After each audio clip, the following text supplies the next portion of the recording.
YCP నేతలకు big shock తగిలింది. తమని అరెస్టు చేయకుండా కొద్ది రోజుల పాటు మినహాయింపు ఇవ్వాలని కోరుతూ దాఖలు చేసిన పిటిషన్ ని హైకోర్టు తోసిపుచ్చింది. అటువంటి ఆదేశాలు ఇవ్వలేమని తేల్చి చెప్పింది.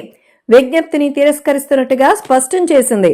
దీంతో వైసీపీ నేతల అరెస్టు అనివార్యంగా మారింది. టీడీపీ కూటమి ప్రభుత్వం అధికారంలోకి వచ్చిన తర్వాత పాత కేసులను తెరపైకి తెచ్చింది.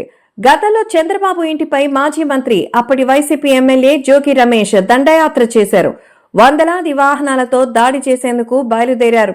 అప్పటి వైసీపీ ప్రభుత్వంపై విపక్ష నేతగా ఉన్న చంద్రబాబు విమర్శలు చేయడానికి తప్పుపడుతూ జోగి రమేష్ దూకుడుగా వ్యవహరించారు. అయితే ఈ ఘటనపై టీడీపీ నేతలు ఫిర్యాదు చేసినా అప్పట్లో పోలీసులు పట్టించుకోలేదు.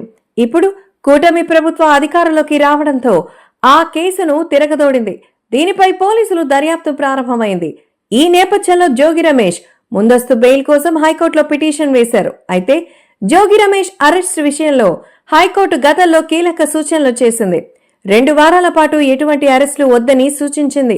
ఈ పిటిషన్ పై మరోసారి విచారణ చేపట్టింది. ముందస్తు బెయిల్ ఇవ్వలేమని స్పష్టం చేసింది. టీడీపీ కార్యాలయంపై దాడికి సంబంధించి వైసీపీ కీలక నేతలపై అభియోగాలున్నాయి. మాజీ ఎంపీ నందిగం సురేష్, ఎమ్మెల్సీలు లేళ్ల అప్పిరెడ్డి, తలశీల రఘురాం, విజయవాడ పశ్చిమ నియోజకవర్గం వైసీపీ ఇన్ఛార్జ్ దేవినేని అవినాష్ పాత్ర ఉందని తాజాగా తేలింది. వారిపై కేసులు నమోదు చేసిన పోలీసులు అరెస్టుకు ప్రయత్నించారు.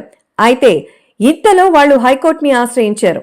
వీరి విషయంలో కూడా 2 వారాల పాటు ఎటువంటి అరెస్టులు వద్దని హైకోర్టు సూచించింది. అయితే ఇప్పటికిప్పుడు చర్యలు లేకుండా చూడాలని సుప్రీంకోర్టులో పిటిషన్ వేసేందుకు అవకాశం ఇవ్వాలని కోరుతూ వారి తరపు న్యాయవాదులు హైకోర్టుకి విజ్ఞప్తి చేశారు. ఇప్పుడు తాజాగా చేపట్టిన విచారణలో అభ్యర్థనను తిరస్కరించింది. అయితే కోర్టు నుంచి ఆదేశాలు వచ్చిన మరుక్షణం పోలీసులు రంగంలోకి దిగారు. వైసీపీ నేతల్ని అరెస్ట్ చేసేందుకు ప్రయత్నాలు ప్రారంభించారు. పోలీసులు వస్తారనే సమాచారంతో వైసీపీ నేతలు అజ్ఞాతంలోకి వెళ్లిపోయినట్టుగా తెలుస్తోంది.